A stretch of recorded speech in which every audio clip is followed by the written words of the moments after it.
Hello and welcome to the LCS Rundown, episode 145. My name is Matka Norum. How are you? Good. Oh, that's awesome. Good. Oh, yeah. Hey. Wow. No, I was actually talking to them, not you guys. Oh, fuck them. Hi, everyone. No, it's cool. So we actually got kind of a short cast tonight. We've got Sean. Hello. We have Ian. Hiya. And we have Cole. Hello. Oh, I thought it was Perch. What happened? Nope. Never Nope. mind. Just keep going. Where I'm zagging on you. It's 20 Serpentine. You've I've got been a zig and I've got a zagged zag. You're Perch in the streets and Cole In the sheets. And we're deep, we're deep in the sheets right now. We're snuggling. Our Skype call we got going on qualifies as being in the sheets. I actually have a really nice sheet behind me. Dude, perfect. There we go. Yeah. So we're all tangled up in it. Speaking of tangled up in it, if you're not all tangled up in the Trinity Force Network, now's the time. You might think to yourself, man, I've been listening to the LCS Rundown for quite some time. I miss Mitch, and I wish I could give them money for some sort of product, be it a t-shirt or another podcast. What? Yeah, if you didn't know, we have a Patreon to support our lovely network. It's patreon.com/TForce Network. And contributing to the network not only, makes us super happy, it lets us know that we're doing a great job and that you want to continue to support our fine works that we're doing here.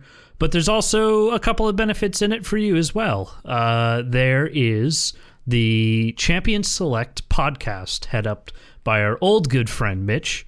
What these shows are individual champion spotlights.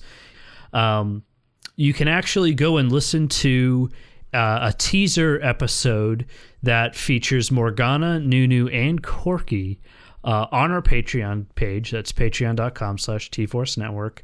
And if you want to get sort of the whole suite of episodes available to you, it's just $10 a month from Patreon. And it helps the network, it helps me, it helps you get better content, some free, some paid.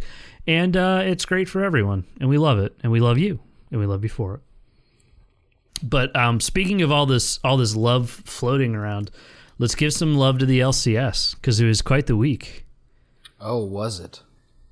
No, was it? I didn't watch half of it. Someone You tell didn't me. watch any of it, pretty much.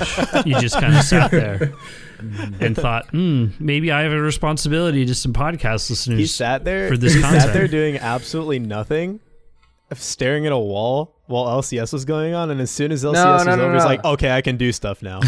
That's actually incorrect. I thought it was a wall, but it was actually Team Liquid for about 4 hours. So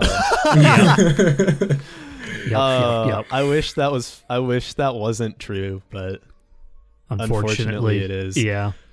I got a sound bar for the Patriots game coming up on Sunday with our good friend Cole's Falcons. Man, Rise up. this is going to be an interesting show next week after the Super Bowl. We won't drown you in Patriots and football logic, but oh man, did I get a sound bar? And let me tell you, I felt League of Legends this weekend everywhere. The vibrations of it. And it's quite a way to watch League of Legends. I'd like to play with the sound bar, get it down on my TV, get a keyboard down there. But man, I've been. I just want to roll back real quick. You sound like you think the Patriots are gonna win, and I don't think. I think you're delusional in this fact, and I hope that you. Cole, let's talk about the this. last time the Falcons went to the Super Bowl. Oh, Googling Bro, it. and you know what the wild thing is? I'm not even a Falcons fan, but I'd rather see Tom Brady lose. No. Tom see the Brady Falcons has win. to win so that he can whip out his dick as Roger Goodell has to give him the Super Bowl trophy and the MVP for the Super Bowl trophy.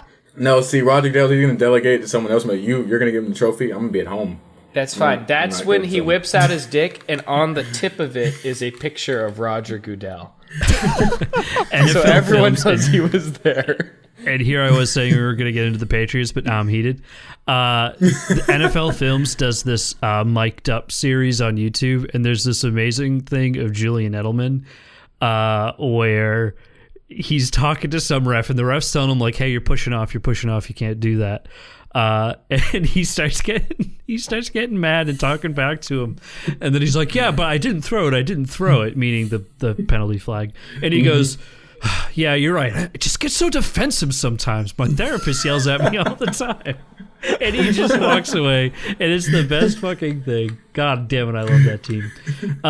But man, there are a lot of other teams to love in North America and Europe right now, and we're going to start it off fresh in North America. If this is your first episode in the LCS rundown, what we do is we run down each team in both regions in Europe in both groups, and we talk about them. We talk about what they did or what they didn't do this week. A new little feature we're going to add towards the tail end of this episode is we're actually going to focus on some specific topics this week in North America. Next week, I'll hit it towards the end of the episode, but we're going to be focusing more in on Europe and some big issues there. So let's start off with North America and talking about Cloud9, undefeated, the only ones. Ian, what do you got for me? All right, so I got to make Blake proud whenever he listens to this. Blake, whenever you do listen to this, if you do listen to this, he won't. But pretend like you do. He will not. Well, that's unfortunate. I'll just take his place then as the resident C9 fan for this episode. All right, so jumping right in then, versus Immortals, they looked really, really clean. Like, both these games were, like, C9, super methodical, super controlled, played every stage of the game just absolutely fantastic. They didn't look weak in either of the games. Both of them were, like, spot on. CLG was a different story, though. Game 1, C9 did look really good, and then Game 2, they faltered a little bit. They fell behind. Jensen picked Azir again and didn't look super good on it. It was like, albeit the rest of his team wasn't doing fantastic, but he wasn't really carrying, and he kind of got behind in the lane. So I don't know if his Azir pick is just not super strong or if it just hasn't really shown itself yet. I will definitely point out that typically speaking, since the nerfs, Azir shouldn't really be winning the lane anyway. Yeah. Oh yeah. That's true. That's like completely true. Yeah. Anyways, they fell behind Game 3, and CLG is kind of methodically closed them out. It was very C9 never looked like they really had a huge chance in that game. And then Game 3 was the game of this series. God, this game was intense. Impact basically hard carried the last like 15 minutes of the game playing Shin. C9 played this comp with extremely low wave clear. And so what they did to make it so that CLG wasn't constantly pushing their lanes and sieging them was they always sent Impact on Shin into a side lane. And he was always split, which forced CLG to always send someone to match him, meaning they couldn't fully siege a lane with C9. And Impact ended up buying a Zizirot, and he took like I think it was like a total of like 3 inhibs, topped twice and bought once with it or something. And C9 was able to just like pressure Baron and bait out CLG to come to them, and like just they outplayed CLG in the macro game. Their macro game, Game 3, was like incredibly well played. So C9 looking really, really strong. Their macro game is honestly a lot better than their early game, I think, because what they've kind of shown is like they'll fall behind a little bit early game, and they'll bring it back in the mid-late game because their shot calling is like really on point. So I feel like where they falter a little bit is if they get too far behind early and they can't make those the shot calling work. So if there's one thing C9 has to work on, I think it'll definitely be the early game. But other than that, this team looks incredibly good. Yeah, and I think that kind of it's reminiscent of what made Cloud9 successful when Hai was still shot calling in the roster. You know, Hai is a really good player, and he is a very good shot caller. But to apply that team wide and have that be a hallmark of your whole identity is something that comes from an entire organizational standpoint. And it's good to see that is still translating over into this new squad with all of the different times that it's changed. I think they just need some more time to gel, and they're just going to get better. And luckily in North America, we still have a system where they're going to get to play all these different teams and really continue to be successful. We're going to talk a little bit more about Cloud9 towards the tail end of this because, at this point, they're the only undefeated team, and we kind of have to start asking ourselves the questions. We're only 2 weeks deep, but what team do we think will topple Cloud9? And that's a question we're going to ask. I thought for towards the sure end here. you were going to go into how likely is Cloud9 to win Worlds. But no. you definitely I kinda cut felt it it down a lot more than I felt it on the horizon Yeah. too. I was like, is he about to make world's predictions? No. Super. We like got they a said on the long way to broadcast. go. I really in wanted NA, you to go we for jump to it. conclusions. And we make Because extreme if we don't predictions. jump to conclusions, we Cloud9 never get Worlds. to actually feel like we're going to do anything. But I do want to highlight really quick just Impact's genius in the way he played with that ZZ-Rop wall, because it wasn't just that he was putting it in lanes that were pushed with inhibs open. It was the lanes that CLG needed to have pushed for them to take major objectives like Baron, or to push down and grab C9's inhibitors. Yeah. Whenever C9 lost a team fight, and it happened more frequently in that game than it should have, in my opinion, they could never really capitalize because the ZZ-Rot always kept the lanes they needed pushed near their base. And that was just Impact, personally, I think, just great decision-making and understanding the flow of the game and what C9 had to do to win the game, and understanding CLG's win conditions as well, and making sure to negate those. Yeah, he whenever C9 was baiting around Baron, he was in the bot lane pushing. Whenever they were at Elder Drag, he was in the top lane pushing. Always taking that pressure off away from C9's group, and taking it upon himself. But they lost a lot of team fights that they shouldn't have. Sneaky actually got caught out a lot game 3, where I feel like he really shouldn't have gotten caught out, like blatantly mispositioned. I want to say that, despite the fact that at the end of the day, C9 did win that game, and it was largely based upon Impact making some incredible macro and just map decisions. CLG's macro play during the whole thing really gave C9 a run for the money, and the fact that they had to essentially rely on Impact to really be making these sort of risky plays by delaying teleports, delaying his ult for as long as possible in order to get the key objectives was it was nail biting. It was riding the edge as best as they possibly could, because CLG did show up this entire series, and especially game 3 and 2. Yeah, we saw a glimpse of the old CLG. Yep.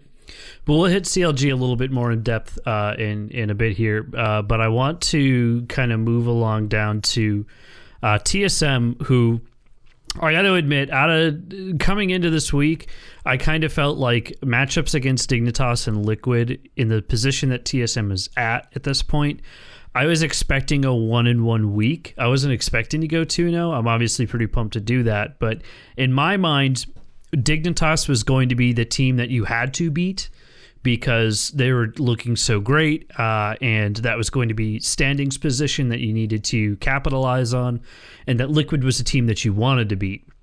They haven't been looking so great, but you've got history with the organization, and there's still an opportunity to slip up. Fortunately, on both accounts, we ended up taking. There's a lot to be said for these series. You could get really into the weeds for it. Hanser Bjergsen still looking absolutely great. Svenskeren is having not like any real pop-off games. Game 3 against Dignitas was pretty good, but he is in some cases struggling, in other cases doing pretty much what you would expect him to do. I don't think he's quite found his champion yet in this patch within the meta. But the real question mark you have for TSM is definitely still Wild Turtle. Still getting caught, not putting up the best numbers, not even providing like a utility aspect to him. It's just not going super well. And we're 2 weeks in, but we've seen 6 games in those 2 weeks, which, you know, they're not taking 2-0 victories. They're taking each series to 3. It's just not there yet with that player. And for TSM fans, maybe a good thing, maybe not. We did see on Doublelift's stream this week that he has admitted he wants to come back in summer. Hey Mott, I just want you to say it with me right now. Yeah. At least he's not Keith. At least he's not Keith. We'll get there. We'll get there. Here's the problem. Isn't he though? Here's the problem though, and Keith is, I guess, a part of this in a way. Doublelift did not say, I am looking to come back to TSM in the summer. I'm definitely going to try. He said, I am looking to come back to professional play this summer. I'm definitely going to try. Which does mean, like we heard from Reginald that if Doublelift wants his spot back, he's going to have to audition for it. So that's fair. That's like saying that like Tom Cruise has to audition for a high school play. Okay, but hold on. And ironically, we're going to go back to Keith on this. When Wild Turtle was questioned and his Keith was brought in to potentially go like apples to apples, TSM had a shit game with Keith where everybody played bad on TSM and so did Keith. And then TSM had a game where Keith popped off. And then the same thing happened with Wild Turtle. They had a shit game with Wild Turtle, and then they had a game where Wild Turtle popped off. And they ended up taking Wild Turtle. And that the idea of that was that the motivation to keep his position motivated him to stay and to do better and all that bullshit. So is this an early kind of mind games of, hey, Turtle, like you're not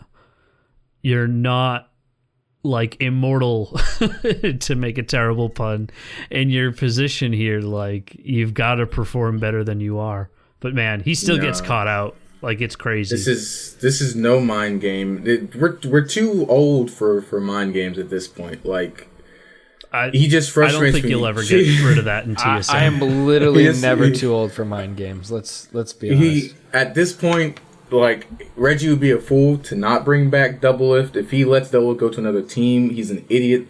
And there's no amount of words I can say that will fulfill my hatred of Wild Turtle and everything that he brings to TSM. That's all I have to say at this point.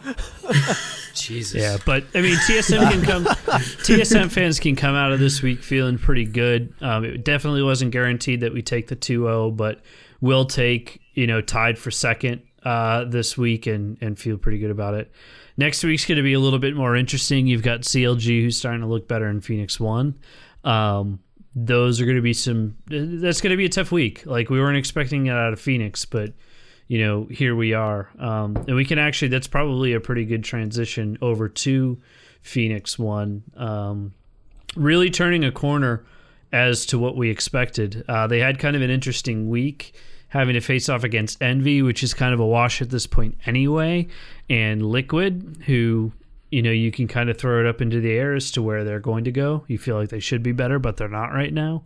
How you guys feeling about Phoenix 1? Inori hype. I'm liking them. I think, okay, so I covered one series with Phoenix 1, and it was the Team Liquid game, or Team Liquid series against them, in which they got, Phoenix 1 was dominant in the first game because they were able to put Inori on Rengar.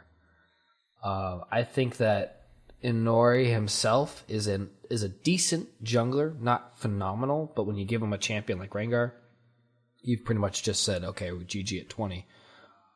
So, I don't know if that was really... 9-0 on Rengar. Yeah, it was like 9-0 and 6 or something, wasn't it? 9-0 and 7. I'm looking at it right now. It's 9-0 and 7. Yeah, it was ridiculous. And honestly, that series against Team Liquid is really... I don't know if you could even say it was indicative of how good P1 is, because Team Liquid looked like shit. Golden Glue was getting 1v1'd in the mid lane by Ryu. And people will say that Ryu is a very good mid laner, and I think he is pretty solid. But you shouldn't be getting 1v1 as a mid laner, especially as Rise into fucking Corki at this level of play. That Absolutely was just not. really poorly played. So I don't even think one of their series that P1 had this weekend was even telling of how good they were, because Liquid just looked so bad. Yeah. I think the same. Oh, what? I was about to agree with you. Same thing against Envy. 9-0-4 on Rek'Sai. I think the same can be said for the Envy series. Like, this team just looks bad, dude. Like, man, freaking, like, game one wasn't too bad. Like, Envy did the classic, oh, we got a lead. Now what do we do with it?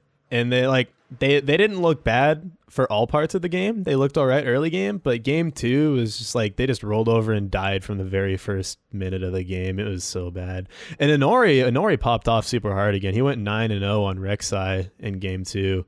Like he did, like, he looks really good sometimes. In others he just kind of looks meh. But yeah. P1, it's like this week didn't really show much about them just because the two teams they played just looked like so bad. Yeah. I mean, the one thing you can give to P1, though, is that they are taking these series 2-0. A lesser team or a little more wavy team, I guess, to put it in a way, might take the Liquid series to 3 like TSM would. And it's not to make a direct comparison there, but it is to show that they are pretty decisive in their plays right now, and they're definitely going to be a team to watch. Later on, we'll talk about sort of the old guard of last season, and kind of examine why they aren't performing as well as they were in the past. And that's really, once those teams settle in, your CLGs, your Liquids, your TSMs, that is going to be an interesting thing to see, where a team like Phoenix One, who's had some early success, kind of develops through. Next week, they've got, two pretty big tests. They've got Immortals, which, with the way Immortals has been playing, maybe another 2-0 or at least a 3 series wash in their favor. And they've got TSM, which should also be a pretty good matchup. I think the Inori Hanser matchup is going to be pretty Inori Svenskaren matchup is going to be pretty damn good. It's going to be exciting to see. Yeah, as a TSM fan, you just committed blasphemy. Yeah, I know. But I want to just comment on, it seems like a lot of these teams, there's tiers right now, teams, and it's all based on how they handle the mid-game transition. And we have teams like Envy and Echo Fox until about this week, who at mid-game transition, they have really strong early game, and after that, it look like they don't know what to do. And then you have like the decent middle-of-the-tier teams who have somewhat of an idea to do or what to do, but then they make mistakes, and that tilts them or ruins whatever momentum they had. And you have teams like Cloud9 and FlyQuest, and to an extent TSM, who have an idea of what they want to do, and even CLG, I guess, have an idea of what they want to do once they have that mid-game transition lead, and then either they make a few mistakes to ruin it, or like Cloud9, they're perfect in kind of everything they do right now, and they know how to snowball. Shut up, Ian. It's the one time I'll give Cloud9. I just smiled. And this is the one time I'll give Cloud9 props, and they know what they're doing with the lead, and they have the talent to execute everything they want to do.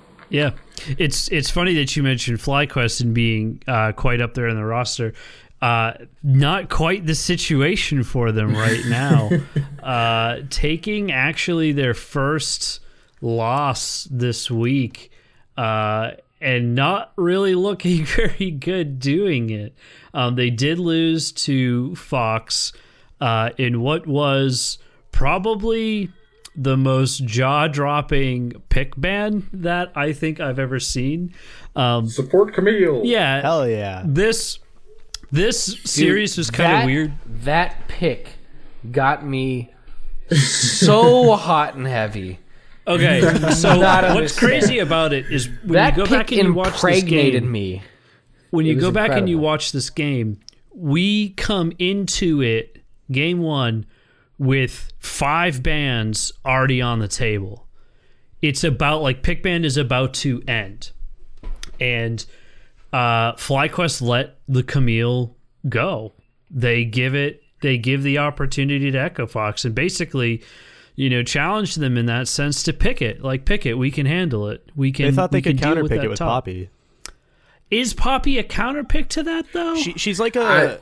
I don't know if she can W Camille's E. Yeah, she can stop the so it's lunge. like she can't stun her, but it's like, it's like a soft counter. Camille still wins the lane, but Poppy skills harder. Yeah, because at the same time, Camille can hold that wall stun and then fake you out. I don't think there's any counter. I just think it was pure disrespect from FlyQuest. They're like, we don't think you're good enough to beat us with Camille. Let's be honest. You're going to put balls against anyone on a carry. Yeah, that's true. That is the dumbest fucking decision I've ever heard. And I think that the fact that Camille can be first picked, a champion that's supposed to be a top laner, and then flexed into the support role and still just wreck the entire game. That goes to show how that is not anything but Gate saying like fuck it, basically. No. That's Gate saying, hey, I played top and mid and support.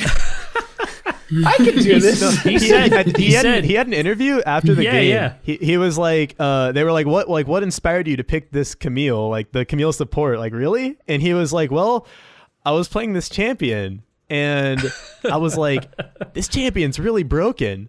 I'm going to play it support. And he said he started playing it support, and I think he played it in a scrim or something versus one team. And he played it in Korea.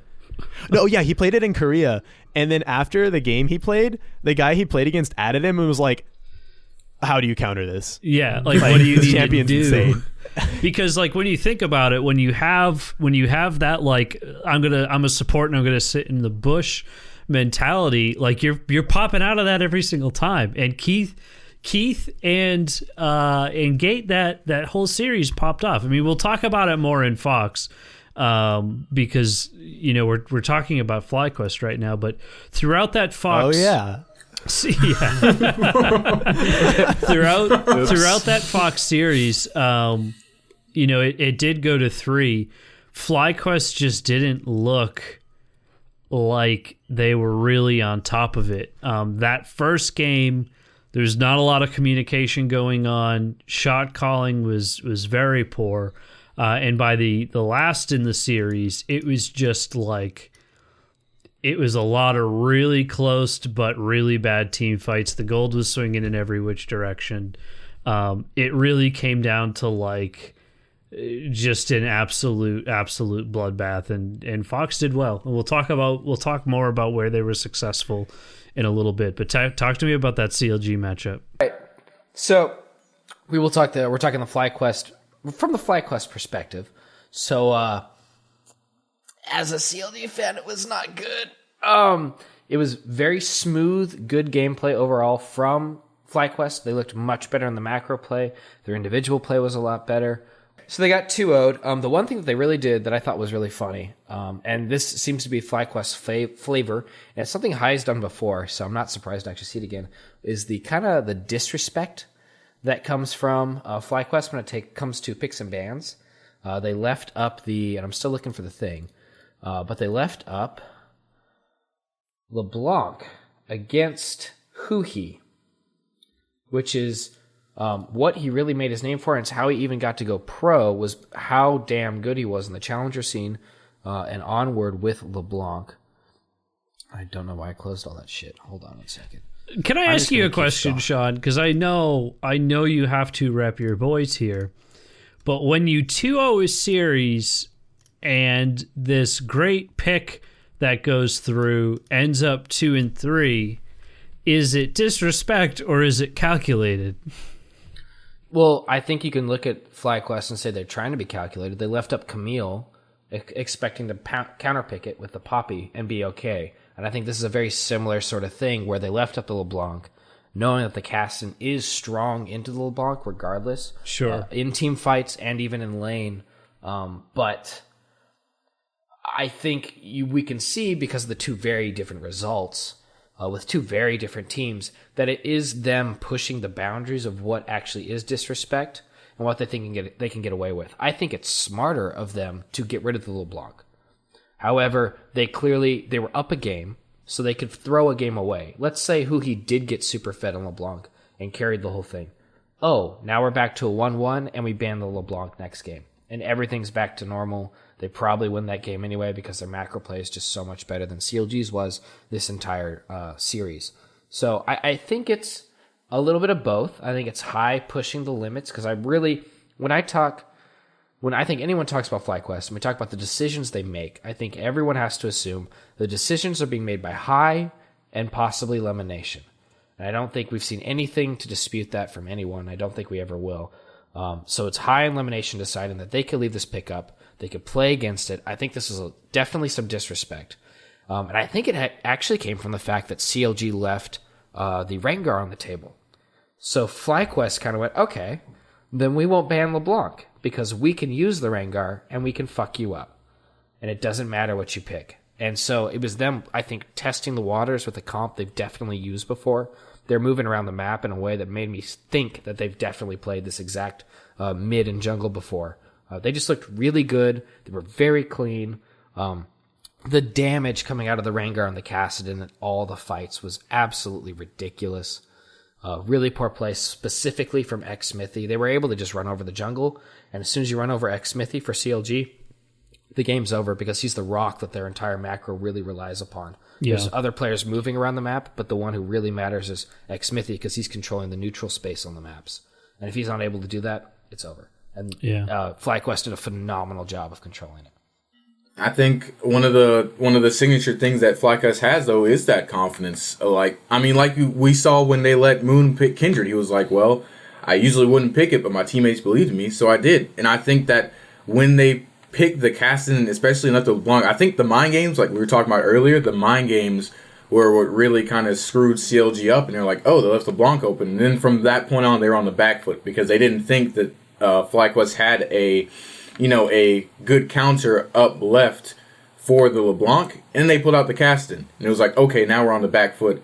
And then from there, I think FlyQuest won that mind game. I think time will tell. I think time will tell whether this strategy works out for them in the long run. Because I actually really appreciate the ability, and I know you want to get something in, Sean, but I'm not going to let you because you heard your time to talk. Time will tell because if this works out for C9, you're essentially for FlyQuest. C9 white. If it works out for FlyQuest, you're essentially inventing mysterious bans. It's your trap card. You're laying that shit down. You're like, oh no, yeah, pick the LeBlanc. We want you to. We don't want to ban out any other mid laners. We don't want you to flex into something else. We want to give you the comfortable pick that we prepared for. And then we're going to counter it and beat it and know its limits and know its restraints. And I love it. You can say what you wanted to say now, Sean. So, and I'm going to get so much shit for this, but the leaving up of the LeBlanc reminded me of the SKT series against, was it CJ Entis?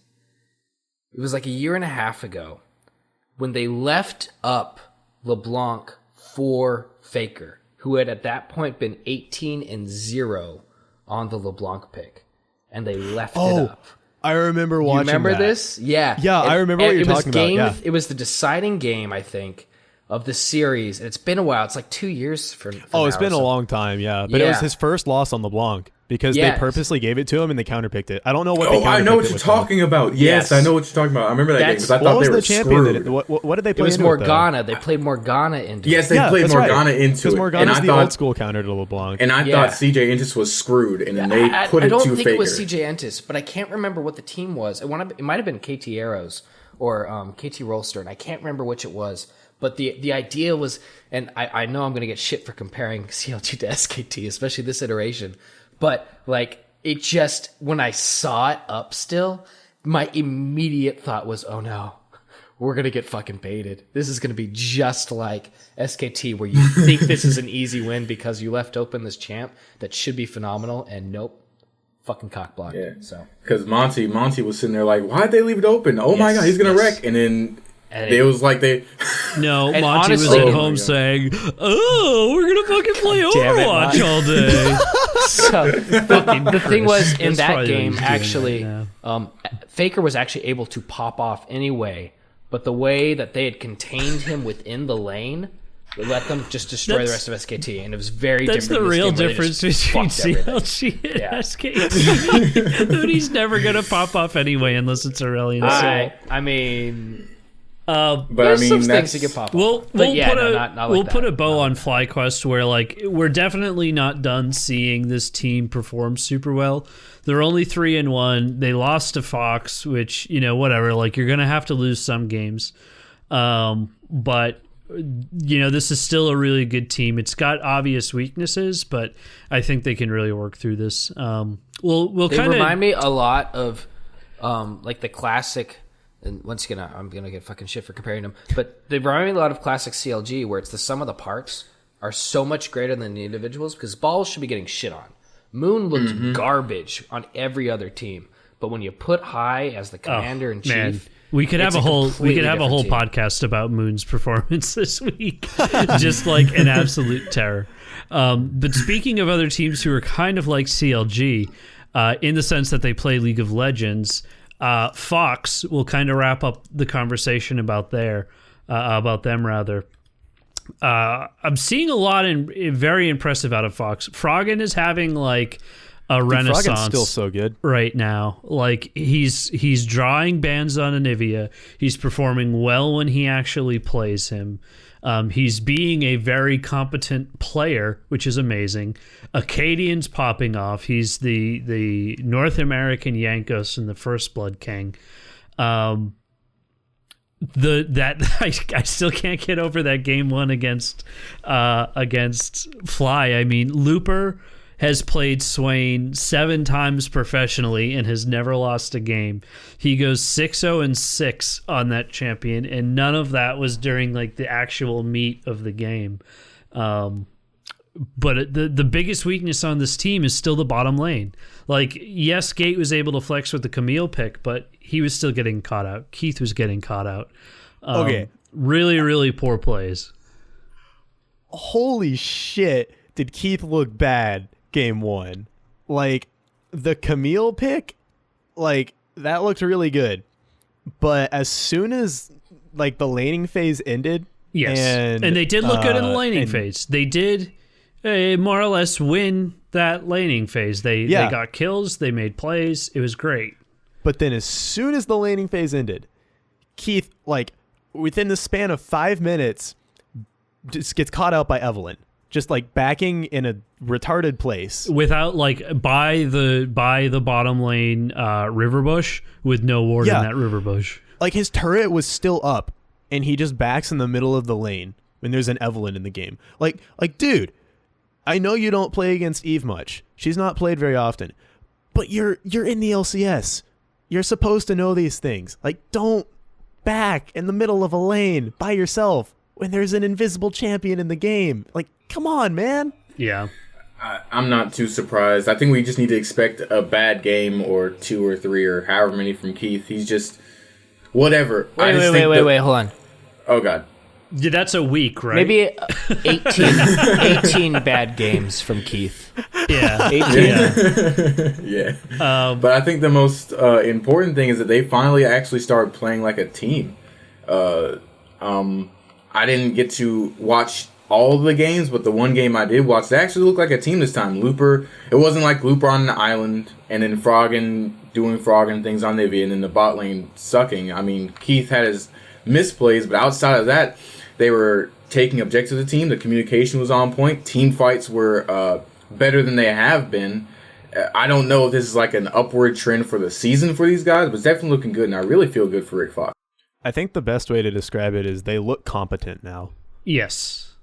Yeah, It looks like overall, one of the biggest differences is you can look at like Envy, which looks like a solo queue team, right? And they're able to get those advantages in the early game because individually they're actually pretty competent. Individually, they're actually really good. Yeah, like they really know what they're doing. But the problem is, as they transition into later and later in the game, when the teamwork really becomes the biggest signifier of how good they are as a team and what their actual record's going to look like, Echo Fox is actually looking decent when they get to that mid and late game. And that's the big difference between you're looking at a 10th and 9th place team and a team that's vying for playoffs. And like, you do have to kind of take everything with a grain of salt right now because it is only week 2. A lot of teams that we placed in higher tiers are beginning to falter, but games against FlyQuest that end in the way that they did makes you really excited about this Fox roster. But let's keep it moving. Immortals is our next team up on the docket, and man, oh man, is this a team that isn't having the best time at League of Legends right now. How the mighty have fallen. A victory against Envy, which is to be expected, and a loss against Cloud9, which is to be expected.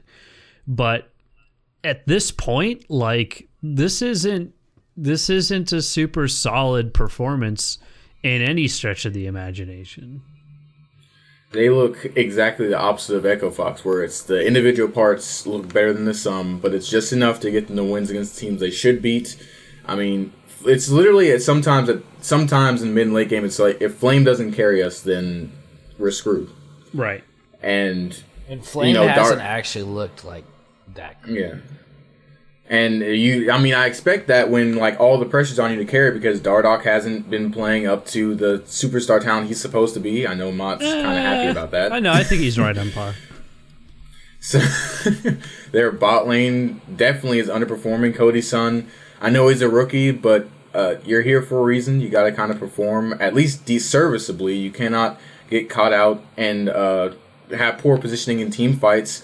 Belter's not looking as consistent as he did last year, which is surprising and concerning to me because last year he was the most consistent person on Immortals, and now it's poor games on Cassiopeia. And Ola, I don't even want to talk about him. I don't know where he came from. But they're just not looking like the team that we thought they should be. They're looking like a relegation team right now, not the 6th, 7th place team that we thought they might be. They're looking like relegation is in their future. They did let Envy peel a game off. Envy won a game. They won one.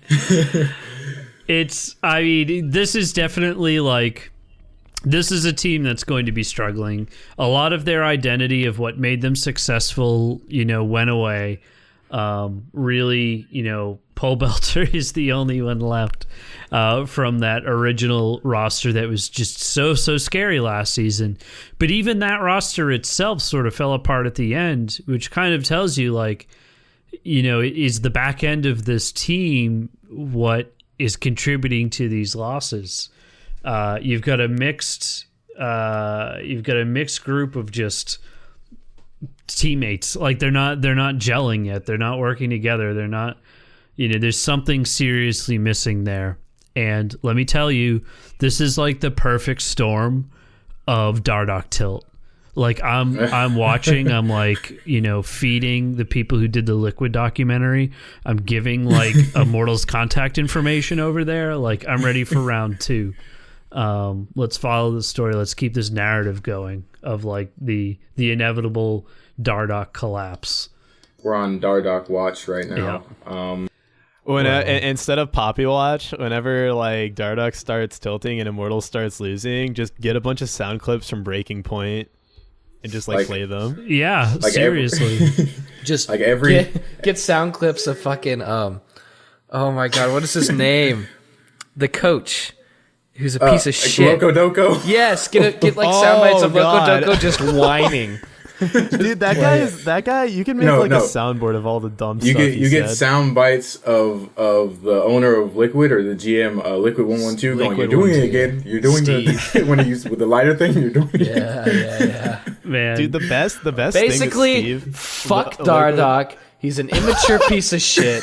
I fucking hate him. Him coming to Immortals, I think, ruined the team atmosphere they could have had because you need a good camaraderie when you're bringing in 2 brand new players to the United States, and they fucking have this piece of shit who seemed like he very clearly has tilted directly on stage. Like, goddamn, I can't stand this guy. And here's the thing that sucks the most about all of this.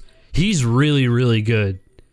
Like, he could be one of the best in North America and definitely, have some pretty good performances on the international stage. He's young. He, motivated, who knows? But, like, he clearly proved himself on Liquid.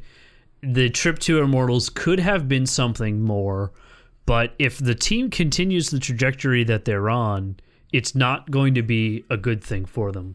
And it is early in the season, and actually, surprisingly, like, he did get better. When I listened to the mic check from last week and didn't hear him talking about I quit or anything, we're only like 4 or 5 games in, but we all know if the season continues like this, it's only a matter of time before he just ends up walking off stage in the middle of the studio. Well, it was I think, the AFK. TSM series last week where he visibly showed his frustration on stage, and like there are a lot of throws that you get to watch through those cams, and nobody quite holds it like he does.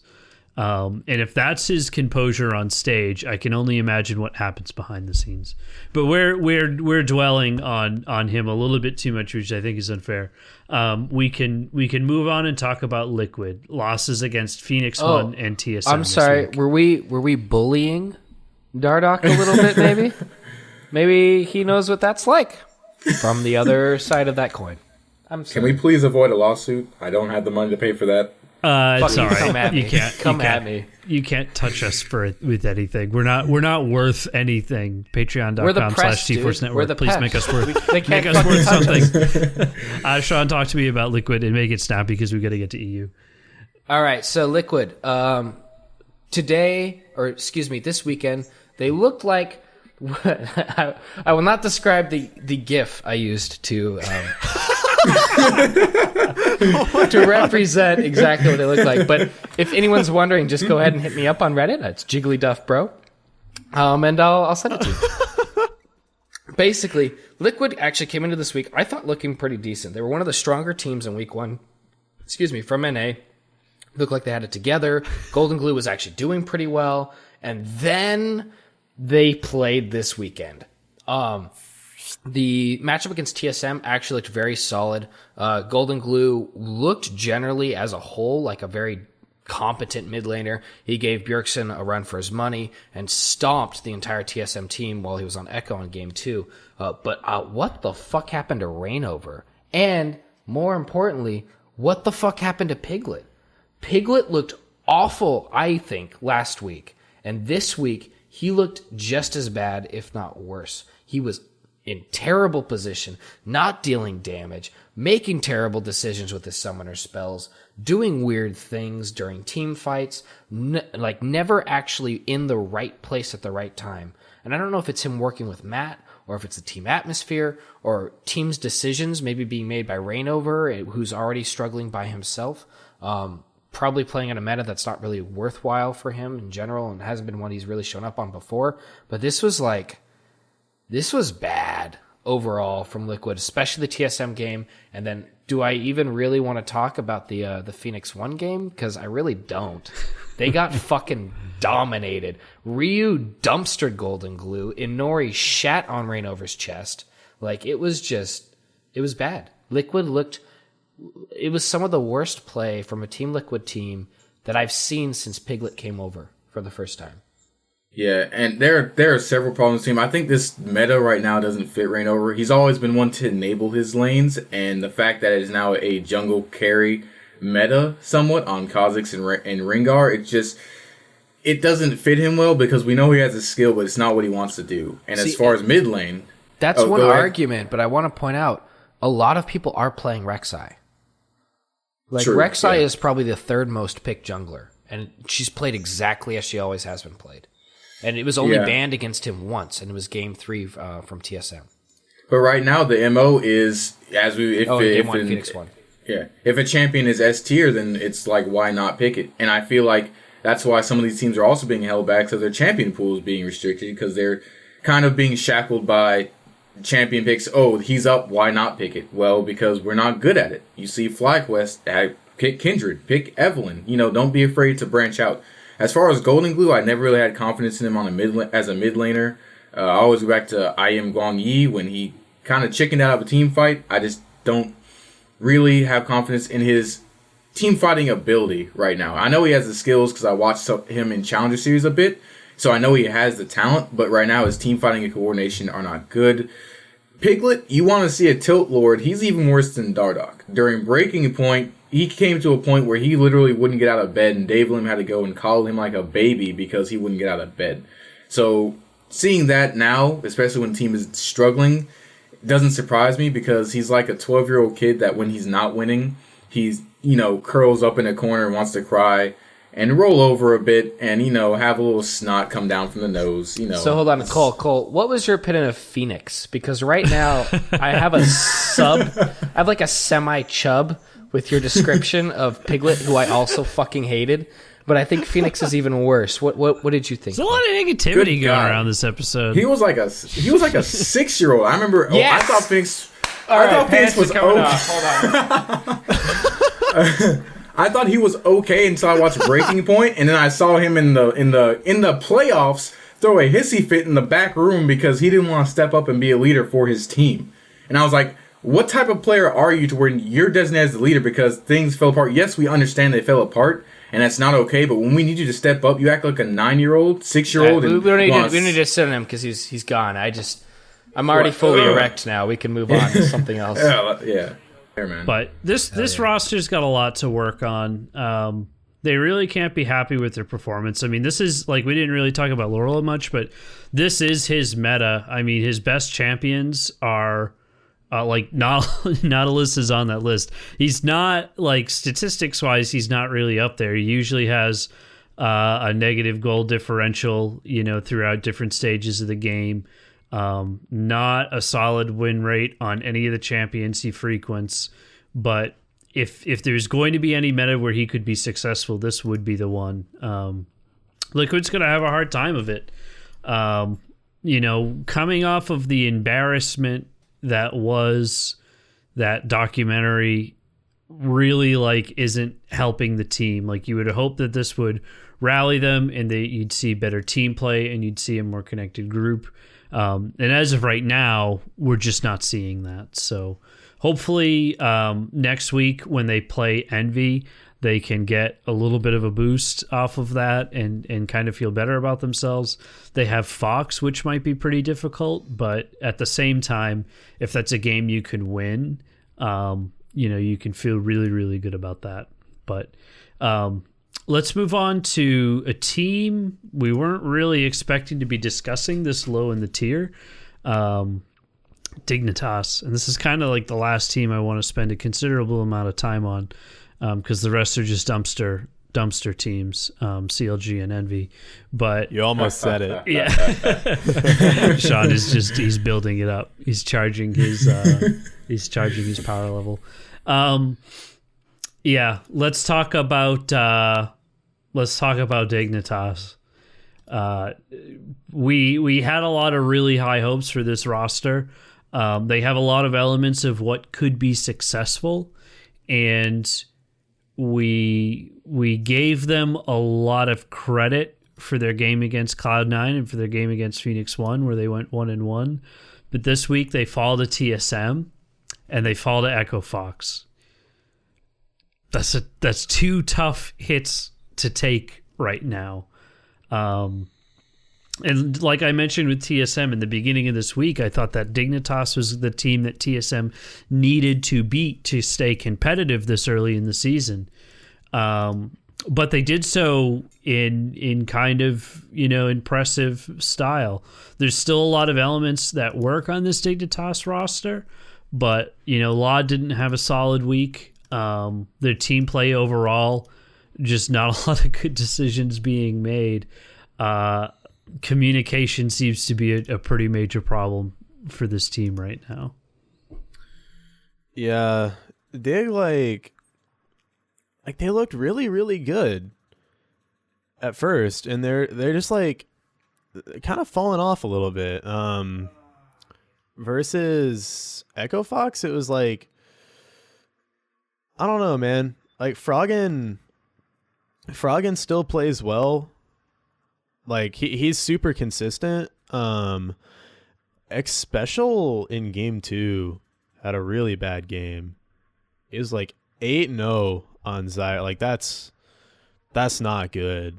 He has like That's more. not good. That's not good. He almost has 50% of his team's deaths. Yeah, it's definitely a hard spot for the team to be in right now. We're going to have to keep our eye on this roster because they have a lot of elements of what could be very successful, but I think more than anything, it's just going to be time for the communication to pick up, for the team play to pick up.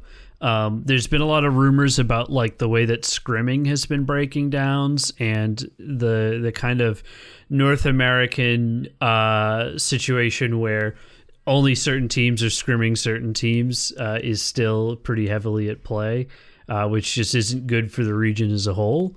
So hopefully Dignitas can find their way into some of those old guard teams, kind of mix things up, try out some new stuff. And actually, just looking, I just pulled up their pick ban phase, and looking at this now, they lost a lot of their game, at least against Team Solo Mid, in pick and ban. Even in the first game, they gave up a lot of power picks. The game that they lost, particularly, they gave Svenskeren the Lee Sin that he's been, very good, almost godlike on, I want to say, and didn't pick anything to punish him for picking the Lee Sin. They let Bjergsen have Cassiopeia. He had 2 games in a row, one time into the Rise counter, which was an easy lane for him, and they gave up the Kha'Zix against the Rek'Sai, which has proven that Kha'Zix wins that matchup more times than not.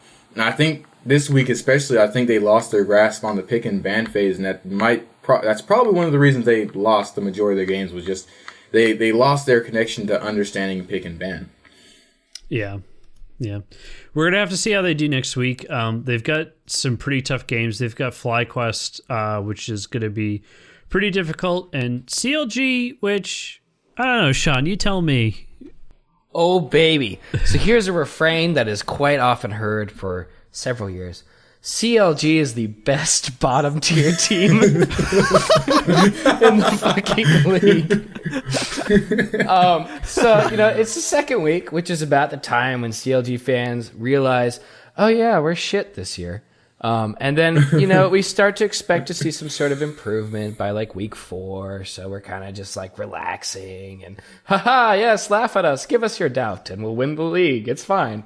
So, that's what I'm hoping is going to happen. But we went like half and half this week. FlyQuest, it was just bad, like real bad. But I do think FlyQuest does what CLG has always done really well, which is their macro game and their decision making under high is phenomenal. And that's really what CLG has been very, very good at historically, is that ability to make great decisions in the mid and late game, whether ahead or behind. They were outpicked in the second game, which isn't even worthwhile to talk about. And the first game, Huhi got kind of shit on, and thus everyone did. And the Twisted Fate pick from, Well, Huhi's actually been doing pretty well for the past split and a half. But the Twisted Fate pick from High was inspired, and they just really worked around it. They forced Xsmithy to essentially be picking the Kha'Zix. Xsmithy is horrible on carry junglers, not named, I'd even say he's bad on Kindred, but he's done okay on Kindred. It's like 50-50. It was just bad. FlyQuest was just a bad series, and I expected that badness to carry through to Cloud9 game, which I thought was going to be a lot worse for us, because Cloud9 was clearly, especially given the records now, a much better team than anyone else in NA. But, Sean, I have one question. Yes, absolutely. Will we ever see the return of the Golden Age? The Golden Age will be like week 6 when they win one game against a top board team, and then that'll fall immediately back to the Bronze Age. Then they'll be making clay pottery again. Friends, Romans, countrymen, lend me your faith. Run to the faith came out in week 2. Lend me your faith. Here's the thing. So we've seen this before, time and time again, from a lot of teams. When TSM wins leagues, sometimes they're not the dominant force that they were during the whole split, and then they go to playoffs and they win everything. Cloud9's done that not quite as often. They typically are just a force throughout the entire league series, and then they go into playoffs and do very well. CLG has once gone into playoffs looking like the top team, and they got knocked out in the semifinals. This is like, you joke when you're playing solo queue and like you're down by 10 kills and it's 15 minutes in, and you tell your team, "Don't worry, boys, we got them on the ropes. They're right where we want them." We got the late game. We got the late game. This is no different. And like, I'm not worried as a CLG fan. It's week 2. We played against 2 of the top teams for 2 of the series in FlyQuest and Cloud9. We've got only upward to go, I hope, knock on wood. But it's not soon enough to worry if you're any of these fans, honestly, unless you're an Envy fan, in which case, what the fuck is wrong with you? Yeah. Okay, real quick. Like just dunk on Envy so that we can move over to Europe. Okay, I'm gonna save us some time. Here. This team looks like fucking garbage. Basically, their early game is not terrible because their individual players are actually pretty good. And then as soon as it hits the 15-minute mark, they completely fall apart and just look like garbage. They managed to take one game off Immortals because the early game lead they got was so massive that they just basically couldn't lose. And other than that, it was the same story every game. They kind of got a little lead in the beginning and then threw it shortly after. So that's basically Envy in a nutshell. It's funny because I didn't even get a semi from talking about CLG. I got barely even a little like 2 fingers around my dick. Hey man, fuck how you guys. about be not second to last place, and we can talk about them a little bit more. It's called the rumble in the jungle. You got to get on the ropes. You let the other teams get all tired, and then pick rumble come flex. back. Your team right now in the standings is touching Envy. That means you're at risk of getting an STD. Yeah, or relegated. And that's your weekly Envy roundup. I feel like whenever I hear somebody say, "Oh, well, they've got a really good early game," all you're saying is, as individuals, they know how to play League of Legends because they do. You're not pulling crazy ass lane swaps in early game anymore. It's not the mind game. It's not the stupid base races where you're trying to see who can push down the tower within the first 30 seconds of the game. You're playing standard, 1-1-2 matchups and your jungler roams. So if your jungler knows how to play League of Legends, that'll work. You might get a lead. You might do okay. It's not enough to be in the LCS and to just have a good early game. You have to transition that into mid. You have to be able to capitalize late. You have to have good team fighting, good objective control. It's a whole thing, imagine. It's not just this super easy thing to do. Yeah, basically. Absolutely. A final statement before we move on. This team looks like a joke right now. If they don't make some big change soon, they're going to be at the bottom of the standings for the whole season. All right. Just real quick. Envy or Origen? Origen. Wait, hold on. Which is worse or which is better? Which wins in a head-to-head? Oh, Envy's won one game. Hey, Origen actually looked like a team for glimpses of seconds when they played. Envy won a game, though. It doesn't matter how many games they win. I don't think Origen won a single game. The sample size is smaller for Origen. That's true. By one fucking series. I mean, that's a lot at this point. But let's talk. It doesn't matter how many games. Let's talk. That's a question we hopefully never have to answer.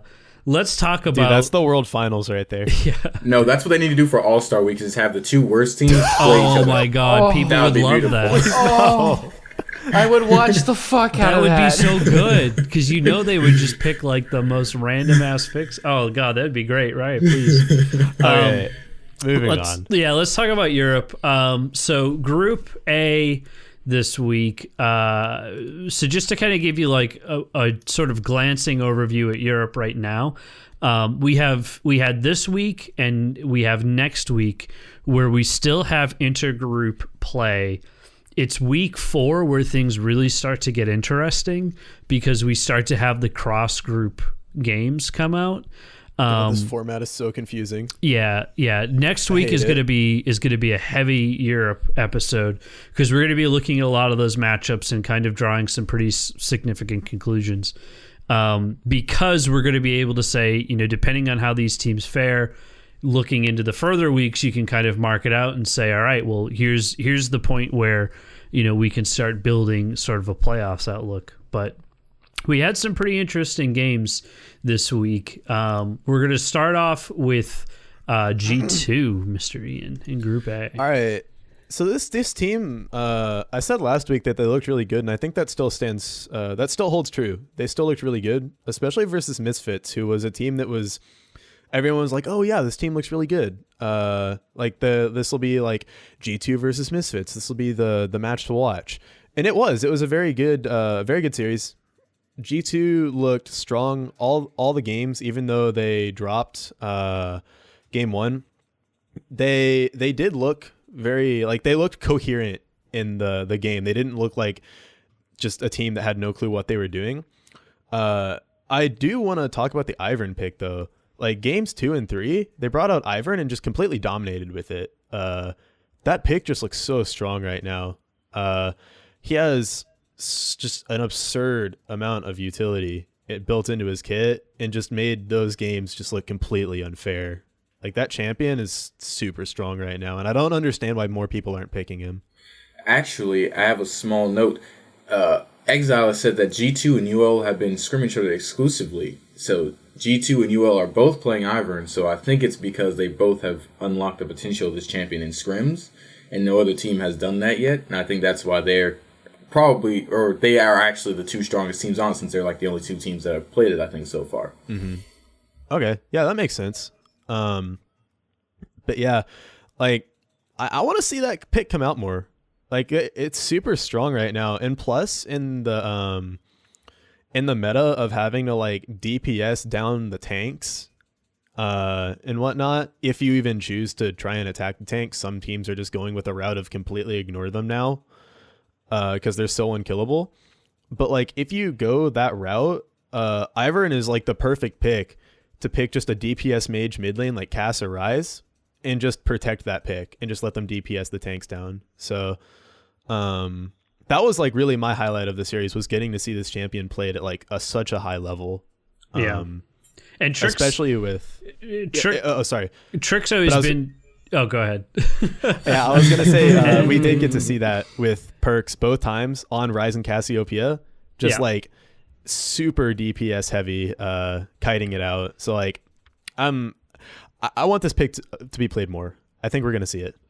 And Trick is such like he's got such a good champion pool from what we've seen in Europe thus far. Like to know that he can pick up this relatively unplayed champion and be like really, really successful with it in Europe is looking good for G2, because that he still has those deep pocket picks. He's gonna be able to pull out of graves pretty much no matter what. He's got other champions that he's been really successful on. He's just I'd say he's one of the best in Europe. Europe's got a lot of good junglers. There's a lot of good junglers overall, but Trick is definitely a keystone of G2 right now. And I think they were just saving that pick for an occasion like this, where you saw in game 1, Misfits came in where, unlike, I think it was either Giants or ROCCAT when they played G2, tried to shut down Trick but didn't, have the ability to win out the other facets of the game as far as mid-game and macro. Misfits had those tools, and they came with a plan prepared to shut down Trick, and you saw it in the first game. And G2 recognized that and said, okay, now we have to pull out something new. And you saw that Ivern, who can summon a raid boss as a 6th member in a team fight. Holy shit, Daisy's so annoying. Oh my gosh, and go ham. And no one has a plan for it. No other teams except for maybe UL has a plan for this pick. And it just shows how complete of a team G2 is, that they not only have their core primary team composition they want to play, but they also have like a plan B, C, D, E, F. They truly have evolved from the team last year that was taking vacations and losing in national tournaments left and right. Yeah. And I think just to kind of, I really want to keep talking about Ivern. Like you build him like a support, and that allows you a lot of interesting picks that you can put in that support role. I mean, Malzahar, while he has been really good, he kind of becomes, in the early game, he's got all those annoying ass minions that he can summon, but towards the late game, he's pretty much just a flash ulti. It does allow you to build him a little bit more damage focused to make that hurt, because you have the supplemental pick. But it's going to be really interesting to see how G2 sort of develops over the split, how much better they get. They've always been a team who really only disappoints us when it super matters, like world stage kind of things that are national tournaments, but pretty much everywhere else they're super solid. And I think, Yep. I just want to say, I think the thing that Ivern provides most of that's people kind of underestimate that's really OP is the outnumbering of redemptions to redemption. It's like a small mechanic people don't understand it, but it's like when you have 2 redemptions, and I always tell people when I'm playing, we need to equal the amount of redemptions the other team has, because 2 redemptions, like, you think you burn through the first one, and they drop another one, and it's almost like having to do a team fight for a 3rd time over. It's reminiscent of those days whenever they reworked heal to give you the move speed buff, but then they removed the fact that whenever you healed someone, it would put a debuff on them that would make the next heal within a certain amount of time not do as much healing to them. And so everyone in the team was running heal, and like the team fights were just insane. Yeah, exactly. And then it's something that can be attacked by the Riot debuff stick, though. It's something you got to look out for. Let's talk about Misfits, though, on the other side of that matchup. They are doing pretty well, sitting at 2-1. They obviously had the loss against G2, which we talked about already, but they had a pretty significant 2-0 win against ROCCAT, which I thought was pretty impressive. Power of Evil doing absolute work in both games. Well, ROCCAT's garbage, so... Yeah, ROCCAT's not in a great You were talking spot about right how now. you had you wanted to say some I have stuff some about very them later. strong words about them later, but just... I mean, Misfits, I think the series that everyone needed to watch was G2, and I think they look like a really, really, really good, competent team. I just think they ran up against a team that was just more... a little bit more well prepared than they were. And that's really what came down to the series was just Misfits didn't expect or see the Ivern pick coming. It kind of threw off their entire strategy.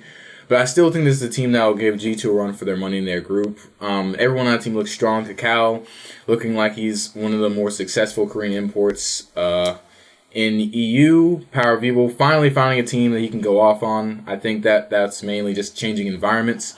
Alfari looks like a monster in the top lane. He's one of their best assets right now. He's so aggressive. It's like every time you put the camera back on him during games, if he's not playing the lane to push, he recognizes where the jungler is, and he's going for those 1v1s to try and push the other top laner out, force out the TP, and get you those advantages you need to especially win the early game and mid game transition. And their bot lane just looks really solid right now. So outside of just preparation, you can't really attack Misfits in too many places. Yeah. Let's keep it kind of moving along here and talk about Fnatic, because we've still got a couple of teams to get through here before we can move on to our second segment. Talk to me about Fnatic this week, seeing victory. They only played one matchup against Giants. And we can actually do Giants in this kind of same segment, because that's going to take us from Fnatic to Giants to ROCCAT in like a perfect little crisscross. Yeah, Fnatic right now, I still believe in them as being a future top 5 team, top 3 in their region, but they're looking still highly uncoordinated. I think it's just a function of these veterans mixing in, getting Caps more confident, and following team plays, and also just not getting caught out. And one of the main things with Caps right now, who I want to focus on a little bit, is when they're ahead, he looks really good. Yeah. And I know the Faker-esque thing, looking like Baby Faker, was like a funny thing at first, but the way he plays the lane aggressively, and the way... Sean, shut up. The way he plays the lane aggressively, and how mechanically skilled he is, and I remember someone said about Faker, is that he's really hard to play against, because every single CS you go for, he fights you for it. And I see those same qualities in Caps, and I think that's good to have when you're ahead, but then when you're behind, he shows those rookie faults where he'll get caught out or try and make a hero play and cost his team important objectives like a tower and things like that. And I think the main thing for Fnatic right now is they have to learn how to play well behind. When they're ahead with any sort of lead, they play really good. They kind of get hyper-aggressive sometimes, and they take a lot of 30-70 fights they shouldn't take. But when they're behind, that's when they really struggle. And once they kind of fix that part of their game is, learning to stay composed and learning to play from behind and recognize what you have to do to get back the lead and not have to take those 30% chance fights, that's when this team will really turn on. I mean, Caps went 17-5-13 overall in the entire series. So the kid has potential. But as a team right now, they just got to pick it up, yeah. I hate to harp on Europe's format for this season, but having done 2 seasons of this already, 4 splits, 2 Worlds Championships, 2 MSIs, all the different stuff we've covered in the whole history of the LCS rundown, having to watch a single matchup after what we've experienced in the past and what we're experiencing in North America makes it feel like these teams aren't even getting time to develop. Like, 1 3-game series against one team in a week is just doesn't feel like enough. It feels like this could be a great team, but they're going to take some serious time to get that much better.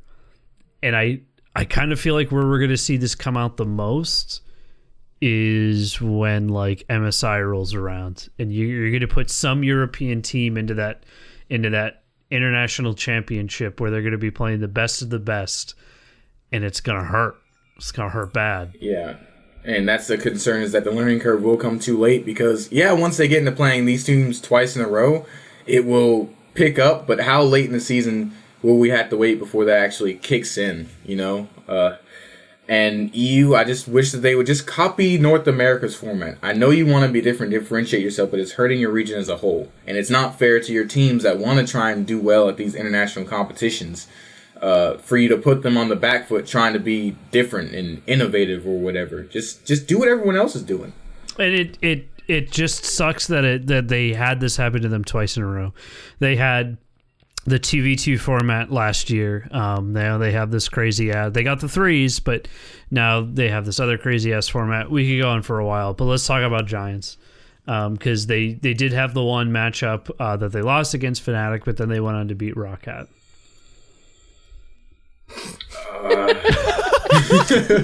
So they proved they weren't exactly at the bottom of the barrel. Yep.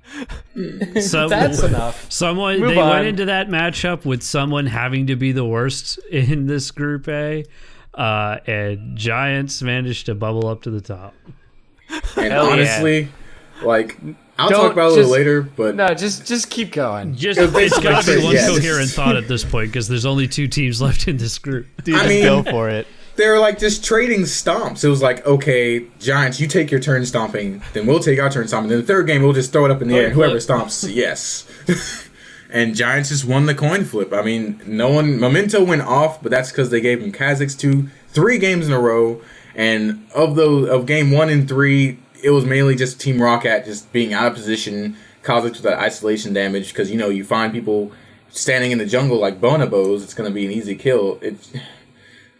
God, I feel like I'm getting a brain aneurysm just talking about this. Can we move on, please? Yes, talk to us about ROCCAT now, which is Team so much Rocket Plastic. Oh, give yourself a bigger brain aneurysm by talking about this team. You're trying to give me a heart attack, a brain attack, and a heart attack. Brain if that's attack. even possible. Brain attack and a heart aneurysm. I didn't write anything down for Davy Brain, Jones ROCCAT. what are we gonna do tonight? We're gonna have an aneurysm. No one is stepping up on this team. You're not seeing anything from Yarnin or Betsy. The one game you did, it was Giants misplaying heavily several times. Now it's game 2. Otherwise, the bot lane looks terrible. The mid lane looks terrible. The top lane looks god-awful. Maxlore has not brought anything to this team that they thought they would. He would have been better staying on Giants. The kid has a 1.4 KDA. On carry junglers. He's played mostly carry junglers. He has a 1.4 KDA. The worst on the team. The best on the team is Wadid with 2.8. And, oh my god. I don't know why this team is still in here. I wish they could just, pluck teams out mid-season that they know are bad. Not relegation. It's alright, you're bad. You're gone. After 6 games, this has been a trial and error. You can go home. Because they're not improving. This team's going to definitely get relegated. And I can't wait for the next challenger team to take their place because it needs to happen. It's gotta happen. Like, man, Venom, Got him. Venom for ROCCAT. Optimus Tom's tears run thick. Dude, I don't think his we old can. friend. I don't think there's much else to say about that. Unfortunately, there really isn't. Like, You just curb stomped them so hard that it's like we can't even pick up the pieces. I'd love to say that, like, okay, when they get to Origin, there are other teams that they might be able to springboard off of and find those little victories. But, like, they look worse than Origin. They look bad. Like, really, really Like, bad. If they went head to head with Origen, I think Origen would 2-0 them just because Origen would show those 2 small points of team play that would be better than ROCCAT's and win the game. No. The only reason they 2-0 them is because XPeke subs himself and this is an extra negative show this week. But Well, then fucking get good, America and Europe. Like, fuck. There's been so much bad this week. we can It's talk. our- I'm watching. it's so our job I watch to LCK at the same time. It's and our the job. Just vast difference, to report. especially right now, between teams who should have been good in EU and NA, and like any of the teams in Korea. It's just like. Oh, wait, I correct myself. The only reason that ROCCAT won Game 2 was because they pulled out Sivir on Yarnan, which shows you how much about Giants that they're so bad they can't beat a blind Sivir pick. That's how bad you are. Dude, at it's least our job everyone's to report the everyone's facts. banning everyone in this. At And least the we're getting facts all that of our these bans on the teams table. suck. Yeah. Let's talk about Group B though, because this is kind of like this is our one sort of really interesting team to talk about right now, which is Unicorns of Love. Dude, I love this team. Yeah, so we didn't have the biggest praise for UOL coming into this season because of their historical performance. But we kind of got to take a step back on this because their week 1, they went, undefeated in their one game against Vitality. Then they kind of ran into Origen, another bottom tier team. You kind of expect Ran them into just or to- ran over? Ran over, trampled. Is that a word? No, it is now. That's what a unicorn does when he runs over Speaking someone. of trampled with an A. Trampled with an A. Trampled over Origin. And then they hit up against H2K, and we're like, maybe H2K is going to have this one. But then they didn't. That was a fun series to watch. I finally, and that was before I got on the show that you guys trash UOL. I'm here to hype them up. I was talking with a fan on the subreddit that was getting mad because y'all weren't hyping them up enough. Well, sir, I am here for your pleasure. This team looks literally like the best team in the EU. I'm talking overall. And I'm not even talking snap judgments anymore. They're 4 games in, they're 4-0. And the way they beat H2K, it was a close series. And it was a really fun series to watch. But it was through their mastery once again of picking bans. Sheepy has done an amazing job putting this team in a great position to win games, always making sure they have a solid team composition that will either win the game outright or give them a chance to win. And also, H2K made some mistakes that really hurt them, but I think both these teams for the most part played on a level playing field. And when the thing about UOL this year, which is different than other years, is like when H2K took one objective, UOL was trading something for equal or more significant value. Their rookies have really showed up. Samix really showed out against Origen, which isn't surprising, but against H2K he also had a solid series. Cersei on Ivern showed out, and on the Rengar was dominant. And there's just so much more I want to say about this team. Vizichachi he is right now like the solid rock for this team. And to the same fan on the subreddit that I was saying Vizichachi wasn't looking like one of the top 5 top laners, I'm sorry, I was wrong. He's looking like a monster, and I just don't see where this team is going to stop so far. One con of theirs is that Hylissang was way too aggressive. I think in his bar game he was like 1-8-8 just from getting picked off, flashing in to make Bard stuns. Same thing for the Malzahar game, which almost cost them game 2 and 3 when it was close, but they overcame it. And it's just this team's ability to not only win the fights they should, but just their knack for winning these 30-70 fights that they shouldn't take. Hylissang in the first game gets a thresh hook. He should have been dead, but instead of just dying or like letting it go and trying to flash out, he goes in, gets a 3-man flay into a box and wins in that fight. And it's just absolutely incredible how this team continues to operate at peak performance the way they play so uniquely. And just a small little stat to show you why they're the best in EU. They have the best KDA in both EU and NA at 1.51. Cross-region, stunting on them. And I'm done. The problem Well with said. and that it like you make solid points, and Unicorns of Love is definitely not a bad team right now, but you do have to call into question strength of schedule. They've played the worst team in Europe, and the team whose only win is against the worst team in Europe in Vitality and in Origen. So you wouldn't have any ground to stand on if it was the Splyce game that they had the win on and they were going into H2K. But the fact that they have a big win over H2K right now is what's making it more of a hyped up matchup. I think where we're really going to see Unicorns' medal is in week 5 when they play G2.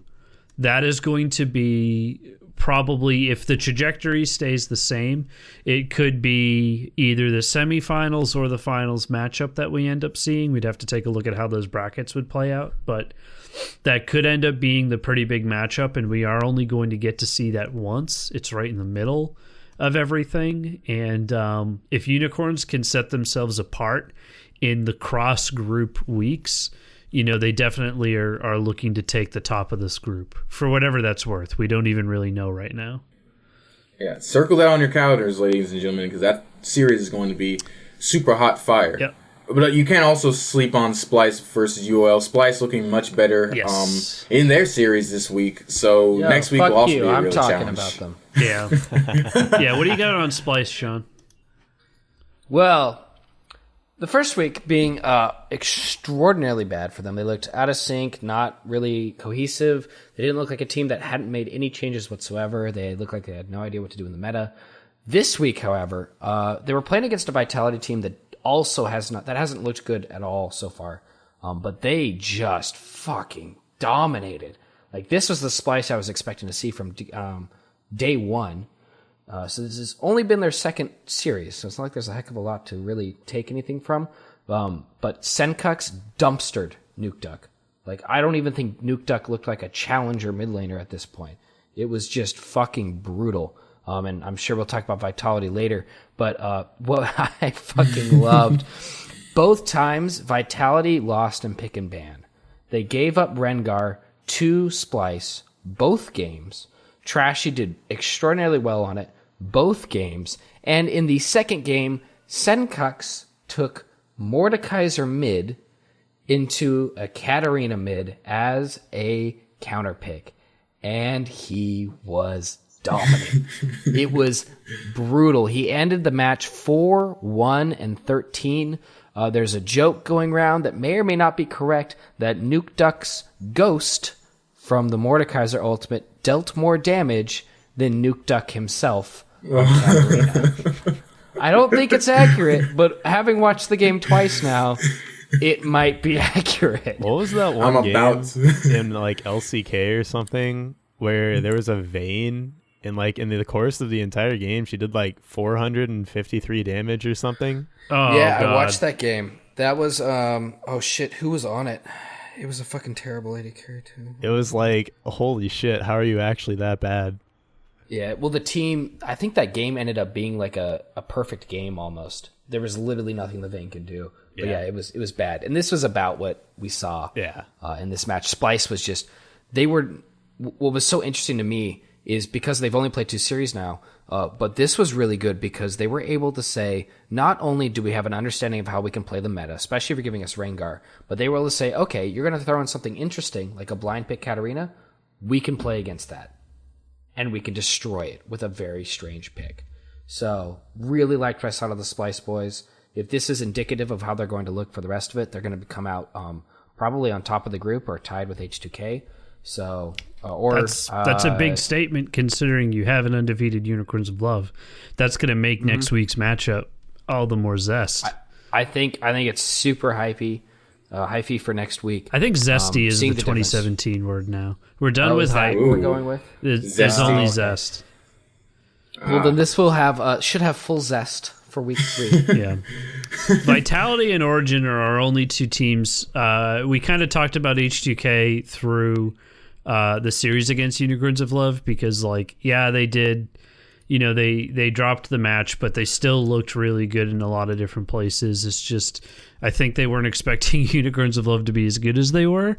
And maybe good. got caught. UL just looked better. Yeah, they got caught off a little off guard on that. I'm sure Odin would have more to say about it if you were here. But Vitality and Origen, like, Vitality's not having a very good run of their early season, and they're in a group with a lot of strong teams right now. So they're 1-2. They did get, you know, their first win against Origen on that crucial Sunday matchup. But next week they have H2K. So they kind of just need to limp out of this first phase of the group stages, make it into the cross group play, and hopefully pick up a couple of wins. But at this point, like, with how bad ROCCAT is and how bad Origen is, like, you have the no relegation safety net. So Vitality is very much a team that might just be able to squeak through with some wins over ROCCAT in the cross week and maybe a couple of other pickup wins throughout those weeks. The one thing I want to say about Vitality is that I miss Kasing. I miss seeing his smiling face on stage with the team, just looking deep into whoever their AD carries eyes is and just letting him know it's going to be all right, even though they're getting bum-fucked, like, all the time. Yeah. All right, that's it. Yeah. And Origen, like... It's like the envy of EU. Yeah. It's just so bad. Like, we need to get a sign that says, like, days since Nahun has won a professional tournament. And then just have it be whatever day of the year it is. Because, like, they need to get a win. Like, Origen, just for them, they need to pull off a win. And it's going to be against ROCCAT. When's that game? Just for the sake of Nahun. Yeah. Yeah, they need a hashtag, do it for Nahun. Like, it doesn't even have to be the series, just one game. So that guy can say, hey, I won something. Yeah, I've won League of Legends before. I've won a game of League of Legends competitive. And it doesn't happen until week 7. That's not until March. Oh my god. He might not last that long. Expeke might step in and say, this schedule so much. When he wins the game, he's going to slowly fade out of his chair and it's going to be an empty chair left. I can die now. His soul just finally releases. Just floats off. You see a force ghost of him standing next to Expeke, like nodding. Oh god, I feel bad because, like, I really love European casters and not just my boy Dracos, but also, like, Crepo is just amazing. You get a much more analytical approach to it, and I just absolutely love it. But there's just not. They got to fix this, please. Yeah. Riot, please.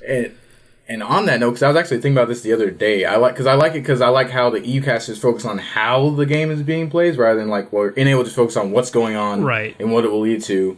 EU focus on, like, how it's being played. What are their win conditions? What are they doing now? How are they doing it? You know, yeah. And why shouldn't they be doing what they're doing? Quick shot Deficio is the best combo. Yeah. Like, they are so good together. Yeah. They're like best friends. But that kind of wraps up Europe. I was hoping we'd have more time to discuss some bigger topics in North America right now, but I think we're going to post that out to our extra content channels. If you haven't gone over to the YouTube channel in quite some time, or the Trinity Force YouTube channel, just search for T-Force Network or Trinity Force Network on YouTube. You'll find all of our good content.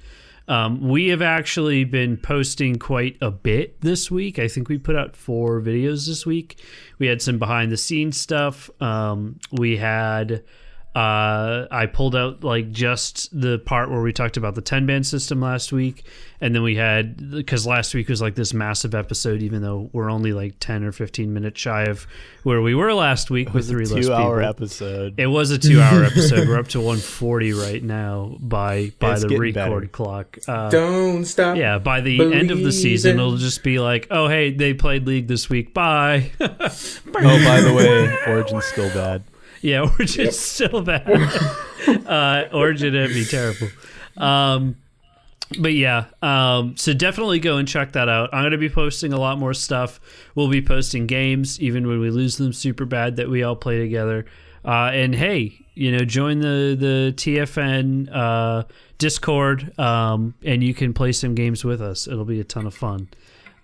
We love hanging out with the fans and playing with the fans. We've done a little bit of that this week, and we're definitely doing it a lot more than we were in previous seasons and splits. So you can see me miss Spry's skill shots all day long. Yeah, pretty much. Yeah, what the fuck? We can also see BC on Cassiopeia. Yeah, walk into a T. I'm gonna post that game anyway. Fuck it. It was really bad, but it was a lot of fun to play. Well, I remember sending out my ult. Your mom unplugged the router She cables because she was unplugged the router, reorganizing them and the she didn't TV. tell you. She was trying to fix the television and she unplugged the router. And I walked out like, "What did you do?" And she was like, "Oh, that was the router plug? Oh well." I was like, So I remember casting my ult though. So that's about it. You cast. Oh, you know what? If you want to know how that turned out, You can watch the game. watch the game on YouTube. I ulted the Soraka as Urgot because I was like, "Oh, dude, we caught out Soraka. Let's kill them." You're like right there. She'll be right in front of you. You can just like two-shot her. You ult and then you just stop moving and you're in the middle of 3 people and you just die. Yeah. That game started out so good too. We got this amazing first blood, but that is going to do it for us here at the LCS Rundown this week. We will catch you next week. We're going to be putting a little bit more of a focus on Europe as they're going into this is the last week of the intergroup play. In that first phase, we're moving on to the cross group plays in the next week. We'll focus a lot more on that next week, and it'll be a ton of fun to listen to. Maybe we'll have a full crew, maybe we won't. So from everybody here at the LCS Rundown and the Trinity Force Network, we will see you next week. Bye. Have a good time. Goodbye. Love you. Yay. Stop.